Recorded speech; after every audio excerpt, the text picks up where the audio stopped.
وينهى عن الفحشاء والمنكر والبغي يعظكم لعلكم تذكرون.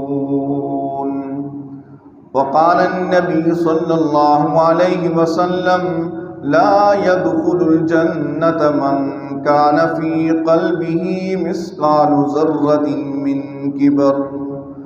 آمنت بالله صدق الله العظيم وصدق رسوله النبي الكريم ونحن على ذلك من الشاهدين والشاكرين والحمد لله رب العالمين. اللهم صل على محمد وعلى آل محمد كما صليت على إبراهيم وعلى آل إبراهيم إنك حميد مجيد. اللهم بارك على محمد وعلى آل محمد كما باركت على إبراهيم وعلى آل إبراهيم إنك حميد مجيد. بزرگان محترم و برادران عزیز، سورہ نحل کی ایک آیت کریمہ کی تلاوت اور اس کا کئی دن سے جمعوں سے اس کا بیان چل رہا ہے، جس میں اللہ تبارک و تعالیٰ نے 3 باتوں کا حکم ارشاد فرمایا اور 3 باتوں سے منع فرمایا ہے. جس سے منع فرمایا بے حیائی ہے، والمنکر جس کا شریعت میں وجود نہ ہو اس سے منع، اور تیسرا لفظ فرمایا والبغی. اب بغی کا معنی کیا ہے؟ عربی لفظ ہے. امام رازی رحمہ اللہ نے اس کے 3 وہ مطلب بیان فرمائے ہیں. پہلا مطلب ذکر فرمایا کہ بغی کس کو کہتے ہیں. انہوں نے فرمایا کہ بغی کہتے ہیں انہو الکبر، تکبر کو، بڑائی کو کہا جاتا ہے. اب تکبر کیا چیز ہے، تکبر کن چیزوں سے پیدا ہو جاتا ہے اور اس کا علاج کیا ہے، آج اسی موضوع پر انشاءاللہ گفتگو کریں گے. حدیث پاک میں آتا ہے، جناب عبداللہ بن مسعود رضی اللہ تعالیٰ عنہ یہ روایت نقل کرتے ہیں اور صحیح مسلم میں یہ روایت موجود ہے. فرماتے ہیں کہ اللہ کے پیغمبر پاک صلی اللہ علیہ وسلم نے ایک موقع پر ارشاد فرمایا: ومن تکبر وضعہ اللہ. جو انسان تکبر اختیار کرتا ہے اللہ پاک اس کو ذلیل رسوا فرما لیتا ہے. اور اس کی رسوائی یہ بھی ہے کہ اپنی ذات کے اندر وہ اپنے آپ کو بڑا سمجھتا ہے، لوگوں کی نظروں میں حقیر ہوتا ہے، یہاں تک کہ لوگوں کے ہاں یہ کتے اور خنزیر سے بھی بڑھ کر ہوتا ہے، اتنا ذلیل اور رسوا ہوتا ہے. پھر فرماتے ہیں کہ ایک آدمی نے اللہ کے پیغمبر پاک صلی اللہ علیہ وسلم سے پوچھا کہ اللہ کے پیغمبر، بڑائی، تکبر، ایک انسان یہ چاہتا ہے کہ اس کا اچھا لباس ہو اور یہ چاہتا ہے کہ اس کی جوتے اچھے ہوں. فرمایا یہ تو ہر انسان چاہتا ہے. فرماتے ہیں اللہ کے پیغمبر پاک صلی اللہ علیہ وسلم نے ارشاد فرمایا کہ یہ جو تمام چیزیں آپ نے ذکر فرمائی یہ جمال ہے، خوبصورتی ہے، اور اللہ تبارک و تعالیٰ خود جمیل ہے اور خوبصورتی کو پسند فرماتے ہیں. پھر اللہ کے پیغمبر پاک صلی اللہ علیہ وسلم نے خود اس کبر کی، تکبر کی خود تعریف ذکر فرمائی. یا بعض محققین کے نزدیک اللہ پاک کے پیغمبر پاک صلی اللہ علیہ وسلم نے اس کی 2 نشانیاں بتائیں کہ یہ تکبر ہے. پہلی چیز فرمائی بطر الحق، حق کو دھتکار دینا، حق کو رد کر دینا، یہ تکبر کی پہلی نشانی اور علامت ہے. اب دیکھا جائے سب سے پہلے اس حق کو، دین حق کو، شریعت کو، اللہ پاک کے حکم کو کس نے دھتکارا، کس نے رد کیا؟ وہ شیطان نے. کہ جب اللہ تبارک و تعالیٰ نے حکم ارشاد فرمایا اس سے کہ آپ حضرت آدم علیہ السلام کی جانب آپ سجدہ کریں، سجدہ ریز، اس نے فرمایا ابا واستکبر، اس نے تو انکار کی، تکبر کیا اور کیا کہا وَأَنَا خَيْرٌ مِّنْهُ، اس سے بہتر میں ہوں. اب چاہیے تھا کہ اللہ تبارک و تعالیٰ کے حکم کو بس وہ من و عن قبول کر لیتا، اس کو تسلیم کر لیتا، لیکن اس کو دھتکارا۔ فرمایا یہ ہے کہ حق کو، اللہ پاک کے حکم کو دھتکارنا، یہ تکبر ہے۔ پھر دیکھیں قرآن کریم میں ایک اور مقام پر ذکر فرمایا کہ حامان، قارون، فرعون۔ سورہ عنکبوت میں ذکر فرمایا حامان و قارون فرعون وَلَقَدْ جَاءَهُم مُوسَىٰ بِالْبَيِّنَاتِ فَاسْتَكْبَرُوا۔ فرمایا کہ ان لوگوں کے پاس جب موسیٰ علیہ السلام تشریف لے کر آئے، واضح دلائل لے کر آئے، اب ان کے پاس حکومت کی باغ دوڑ بھی تھی، مال و دولت کی فراوانی تھی، دنیاوی اعتبار سے عزت بھی تھی اس کے پاس۔ چاہیے تھا کہ اس دلائل کو وہ مان لیتے، تسلیم کر لیتے، اس لیے اللہ پاک کا حکم تھا، اللہ پاک کا وہ شریعت تھی، لیکن انہیں فرمایا وَاسْتَكْبَرُوا، اس کو نہ مانا، حق کو، فرمایا تکبر کیا انہوں نے زمین کے اندر۔ تو فرمایا کہ تکبر کی پہلی نشانی یہ کہ بطر الحق، حق کو دھتکارا جائے، اس کو نہ مانا جائے، اور دوسری علامت ذکر کی وغمط الناس، کہ لوگوں کو حقیر سمجھا جائے، اپنے آپ کو بڑا سمجھا جائے، یہ تکبر ہے۔ اور یہ دونوں جب نشانیاں، علامتیں مل جائیں، یہ تکبر کی تعریف اللہ کے پیغمبر پاک صلی اللہ علیہ وسلم نے خود ذکر فرمائی۔ اب وقت مختصر ہے، دیکھتے ہیں کہ یہ تو تکبر کے ہمیں سمجھ میں آ گئی کہ اس کو تکبر کہا جاتا ہے، لیکن تکبر پیدا کن چیزوں سے ہوتا ہے، وہ کون سے اسباب ہیں، وہ کون سی وجوہ ہے کہ جس کی بنا پر انسان کے اندر یہ کیفیت پیدا ہو جاتی ہے۔ علماء محققین نے ان کے 5 وجوہات، 5 اسباب ذکر فرمائے ہیں کہ جن سے یہ بیماری پیدا ہوتی ہے۔ اور یہ تکبر ایسی بیماری ہے، حق کو دھتکارنا، دوسروں کو حقیر سمجھنا۔ انسان، اللہ پاک معاف فرمائے، اس کو کفر سے بھی تعبیر فرمایا۔ دوسرا درجہ یہ ذکر فرمایا کہ انسان کو جہنم میں ڈالنے والا ہے۔ پہلا سبب جس سے یہ تکبر پیدا ہوتا ہے، فرمایا وہ ہے ظاہری علوم، ظاہری علم، وہ دینی ہو یا دنیاوی ہو، انسان کے پاس علم آ جائے، یہ علم انسان کے اندر یہ تکبر کو پیدا کر لیتا ہے۔ وہ سمجھتا ہے جو کچھ میں ہوں، میں سمجھتا ہوں، آپ جو کچھ کہہ رہے ہو نہیں درست نہیں، میں اس کے ماننے کے لیے تیار ہوں۔ اس کی وجہ سے یہ سب سے پہلے یہ انسان کے اندر یہ کیفیت پیدا ہو جاتی ہے۔ جس کے پاس ظاہری علم ہو، خواہ وہ دینی ہو یا دنیاوی ہو۔ دوسرا ذکر فرمایا کہ اس کے ساتھ ساتھ کہ وہ ظاہری عبادت انسان ہو، وہ بھی انسان کو اس کیفیت میں مبتلا کر لیتا ہے کہ ظاہری عبادت ہو۔ اس پر علماء محققین نے ایک مثال ذکر کی، فرماتے کہ بنی اسرائیل میں ایک شخص تھا، بڑا عابد گزار تھا۔ اس عابد گزار کے پاس ایک دفعہ عبادت خانے میں ایک اس بستی کے فاجر فاسق گناہگار انسان تشریف لے کر آئے، اور وہ اس بات کی وجہ سے آیا کہ میں نے بڑے بڑے گناہ کیے اور میں نے اللہ پاک کی نافرمانیاں کرتا رہا ہوں، اس نیک انسان کی مجلس میں جا کر بیٹھتا ہوں تاکہ اس نیک آدمی کی وجہ سے میرے اوپر بھی کچھ اللہ پاک اپنے توبے کے دروازے کھول لیں، مجھے نیک اعمال کرنے کی توفیق مل جائے۔ فرماتے ہیں وہ جب آیا اس کے پاس، جب اس نیک انسان نے دیکھا تو اس نے تھوڑی دیر بعد اس کو وہیں سے نکالا کہ آپ میرے پاس کیا کر رہے ہو؟ آپ فاجر فاسق انسان ہو، میرے پاس بیٹھتے ہو، آپ یہاں سے چلے جاؤ۔ فرماتے اس وقت جو نبی تھے اللہ تبارک و تعالیٰ کی طرف سے، اللہ پاک نے وہی بھیجی کہ آپ دونوں سے کہے کہ اثر نو اپنا عمل شروع کر لیں۔ عابد گزار شخص کی عبادتیں ضائع، تکبر اور وہ بڑائی کر لی اس کے اوپر، اس سے اللہ پاک نے اس کو ختم کر لیا۔ اور دوسرے فاجر فاسق انسان جو اس نیک نیت سے آیا تھا، فرمایا اس کے اللہ پاک نے گناہ کو معاف فرما لیے، اب اثر نو عمل کو شروع کر لیں۔ تو دوسرا سبب علماء محققین نے اس بات ذکر کی ہے جس سے انسان کے اندر یہ کیفیت تکبر والی پیدا ہوتی ہے، وہ ہے ظاہری عبادت ہے۔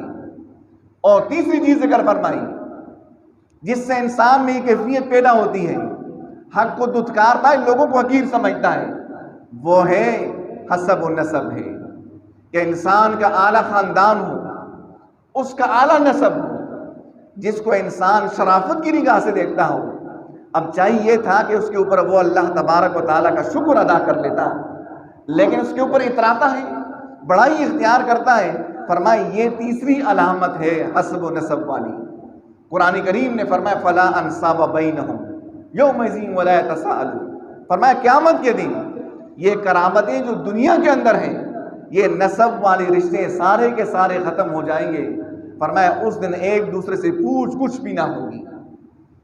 یہ صرف پہچان کے واسطے اللہ پاک نے دی ہے۔ اگر آپ کو اس وجہ سے کوئی آپ کی عزت اور افضائی کرتا ہے تو اللہ پاک کا شکر ادا کریں۔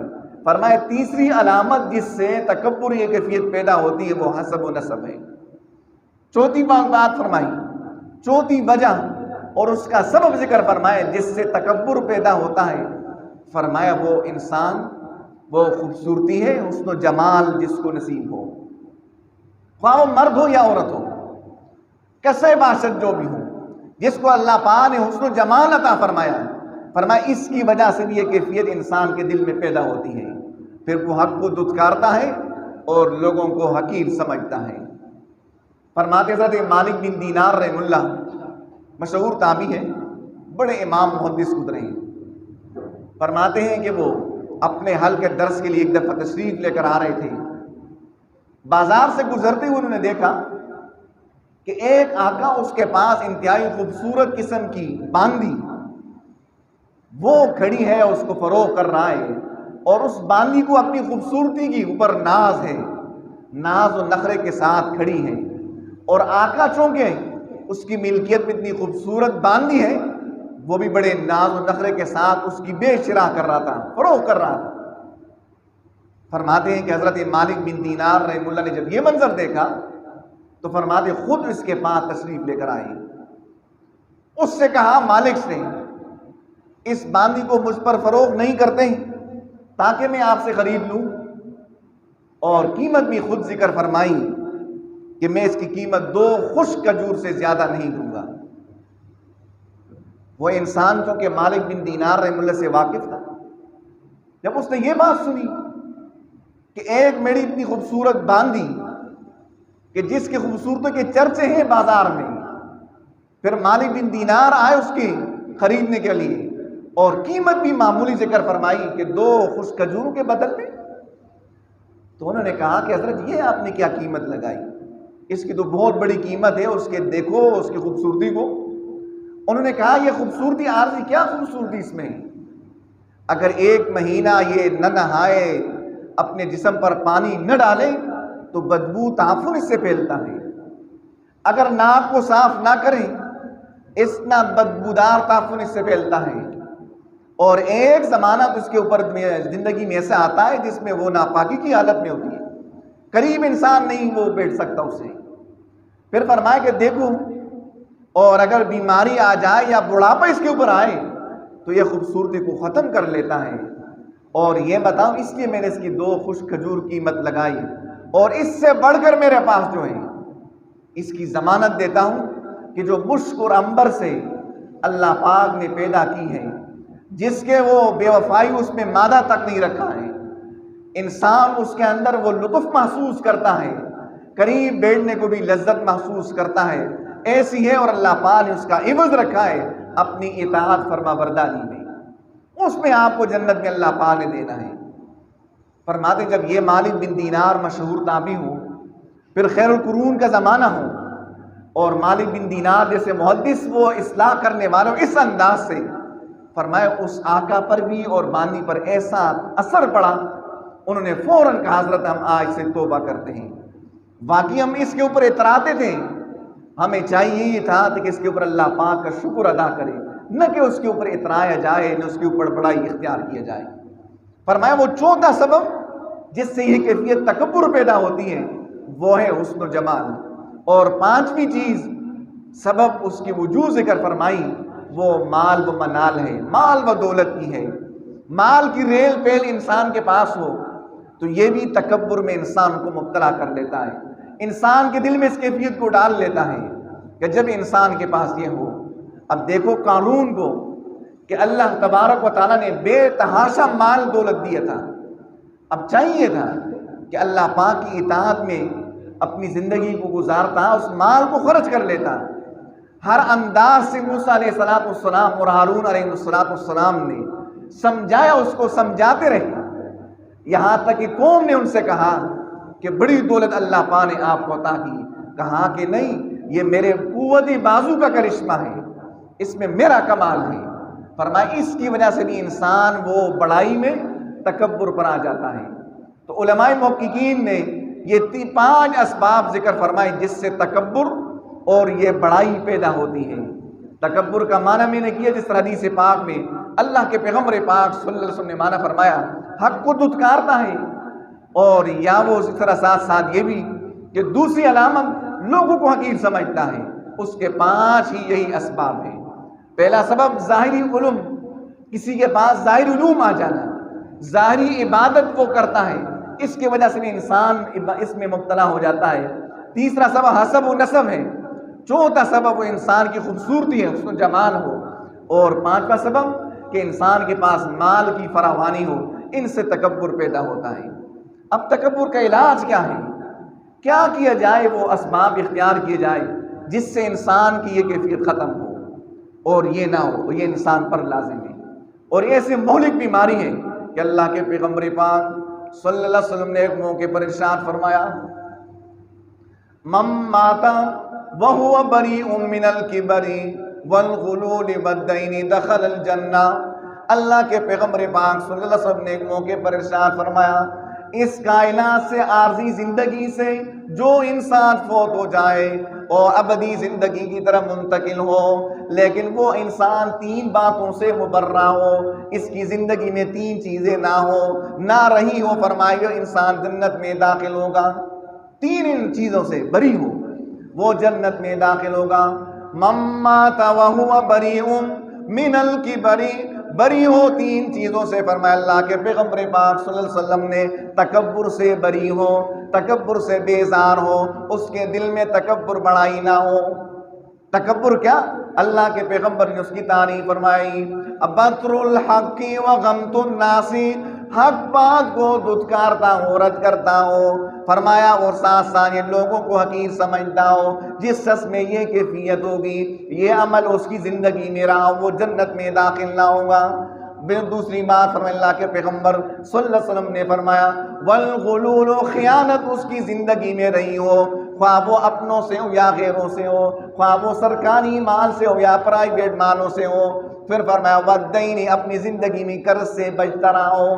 فرمایا من مات وهو بريء من الكبر والغلول والدين، فرمایا اللہ کے پیغمبر نے جو ان 3 چیزوں سے بری ہو دخل الجنہ، جنت میں داخل ہوگا. ایک موقع پر آپ نے یوں ارشاد فرمایا، اللہ کے وہ حدیثی قدسی بیان فرمائے. فرمایا اللہ کے پیغمبر پاک صلی اللہ علیہ وسلم نے یقول اللہ تعالی الرداء ازاری، فرمایا اللہ کے پیغمبر پاک صلی اللہ علیہ وسلم نے ارشاد فرمایا، حدیثی قدسی بیان فرمائی. اللہ پاک نے فرمایا الکبریاء، فرمایا اللہ پاک نے فرمایا بڑائی میری چادر ہے، میری بڑی چادر ہے. والعظمت ازاری، اور عظمت وہ میری چھوٹی چادر ہے. فمن نازعنی واحدا منہما ادخلتہ النار، فرمایا اللہ کے پیغمبر پاک صلی اللہ علیہ وسلم نے جو ان دونوں باتوں کو مجھ سے منازع کرے گا، جھگڑے گا، یعنی یہ دونوں صفات اپنے اندر پیدا کر لے گا، فرمایا ادخلتہ النار، اس کو جہنم میں داخل کر لوں گا. وفی روایت، ایک روایت میں اللہ کے پیغمبر پاک صلی اللہ علیہ وسلم نے یوں ارشاد فرمایا قذفتہ فی النار، اس کو جہنم کی آگ میں پھینکا جائے گا. صرف داخل نہیں، داخل انداز الگ بیان فرمایا قذفتہ فی النار، جس انسان میں ذرہ بر بھی تکبر ہو فرمایا اس کو جہنم کی آگ میں داخل کر لے گا. اللہ اکبر. ایک روایت میں اللہ کے پیغمبر پاک صلی اللہ علیہ وسلم نے یوں ارشاد فرمایا من تکبر وضعہ اللہ، صحیح مسلم کی روایت ہے. اللہ کے پیغمبر صلی اللہ علیہ وسلم نے ارشاد فرمایا جس شخص نے تکبر کر لیا اللہ پاک اس کو رسوا ذلیل کر لے گا. وفی اعین الناس صغیر وفی نفسہ کبیر، ایسے فرمایا، اس انداز بھی دیکھیں اللہ کے پیغمبر پاک صلی اللہ علیہ وسلم نے ارشاد فرمایا جس نے تکبر کر لیا اللہ پاک اس کو ایسا رسوا کر لے گا۔ جو اپنے تکبر میں شخص انسان مبتلا ہو وہ اپنی ذات کو سمجھتا ہے بڑا، لیکن اللہ پاک لوگوں کے دلوں میں اس کی حقارت وہ ڈال لیتا ہے۔ حتی لہو اہون من قلب او خنزیر، فرمایا اللہ پاک کے ہاں وہ کتے اور خنزیروں سے بھی بڑھ کر ہوتا ہے۔ جب یہ انسان یہ کیفیت اختیار کر لیتا ہے، اللہ ہم سب کی حفاظت فرمائے۔ اب یہ تکبر سے علاج کیا ہوگا؟ اس کا علاج 3 علماء نے اسباب ذکر فرمائے۔ 3 چیزوں سے انسان کے دل میں کیفیت وہ ختم ہو جاتی ہے، تواضع صفت پیدا ہو جاتی ہے۔ پہلی چیز ذکر فرمائی وہ یہ کہ انسان اپنی جو اللہ پاک نے آپ کو دنیاوی یا دینی کمالات عطا فرمائے اس کو اپنا قوت بازی کو کرشمہ نہ جانا جائے، اپنا کمال نہ سمجھا جائے، بلکہ اللہ پاک کا شکر اس کے اوپر ادا کیا جائے۔ فرمایا اس سے آپ کے یہ کہ تکبر کی بیماری ختم ہوگی، یہ کیفیت ختم ہوگی، آپ کے دل میں تواضع پیدا ہوگی۔ اور دوسری چیز ذکر فرمائی کہ جس سے انسان اس کیفیت سے ختم ہو جاتا ہے تکبر والی سے، اور اس کے دل میں تواضع پیدا ہو جاتا ہے، وہ یہ کہ بناوٹی بے تکلف اپنے آپ کو تواضع والا کام اختیار کیے جائے۔ وہ کیسے؟ اس کی علماء نے صورتیں بھی ذکر فرمائی، اپنے والدین کی خدمت کو، اور اس طرح اساتذہ کی، مشائخ کی، علماء کی، یہاں تک کہ نیک لوگوں کی، فرمایا بے تکلف، اور آپ اس کی تواضع اختیار کرو، ان کی خدمت کرو۔ فرمایا اس سے انسان تکبر کی بیماری سے بچ جاتا ہے۔ اور تیسری جو سبب ذکر فرمائی، تیسرا جو وجوہ ذکر فرمائی وہ یہ کہ انسان اپنی خلقت کر اپنی اصلی پیدائش پر نظر ڈالا جائے کہ آپ کی اصل تو یہ ہے، آپ کی وہ بنیاد اس طرح ہے کہ اچھلتے ہوئے ناپاک اور گندے پانی سے پیدا ہوئے ہو، آپ کی اصل یہ ہے۔ اور ایک حالت آپ کے اوپر یاد آئے کہ کیڑے مکوڑوں کا یہ مرکز ہوگا آپ کا جسم۔ فرمایا ان 3 باتوں سے اللہ تبارک و تعالی آپ کو اس صفت سے وہ دور رکھے گا، تواضع کی صفت آپ کے اندر پیدا ہوگی۔ فرمایا اللہ پاک نے وَيَنْهَى عَنِ الْفَحْشَاءِ وَالْمُنكَرِ، 3 باتوں سے منع فرمایا، ایک بے حیائی سے، ایک منکر سے جس کا شریعت میں وجود نہ ہو اس کو کام کیا جائے، اور تیسرا فرمایا بغی، جس کے امام راضی رحمہ اللہ نے 3 مطلب بیان فرمائی۔ سب سے پہلا مطلب ذکر فرمایا کہ اس سے منع فرمایا اللہ پاک نے تکبر سے۔ تکبر کا معنی وہ اللہ کے پیغمبر پاک صلی اللہ علیہ وسلم نے خود ذکر فرمایا، بطر الحق کی، حق کو دھتکارا جائے اور حق دین حق کو ختم کر دیا جائے، اس کو نہ مانا جائے، اس پر ایمان نہ لا جائے، یہ بھی شامل ہے۔ علماء نے فرمایا اسی طرح انسان مانتا ہو، اسلام لے کر آتا ہو، حق بات کو مانتا ہو، لیکن عملی زندگی اس کے مخالف ہو، فرمایا عملی اعتبار سے یہ بھی حق کو دھتکارنا ہے، یہ بھی تکبر کی ایک نشانی علامت ہے۔ فرمایا دوسرا وغمت الناس، لوگوں کو حقیر سمجھا جائے، اس کے ساتھ وہ حقارت والا معاملہ کیا جائے، فرمایا یہ تکبر ہے۔ اللہ پاک ہم سب کو اپنی مرضیات والی زندگی نصیب فرمائے۔ وآخر دعوانا الحمدللہ رب العالمین۔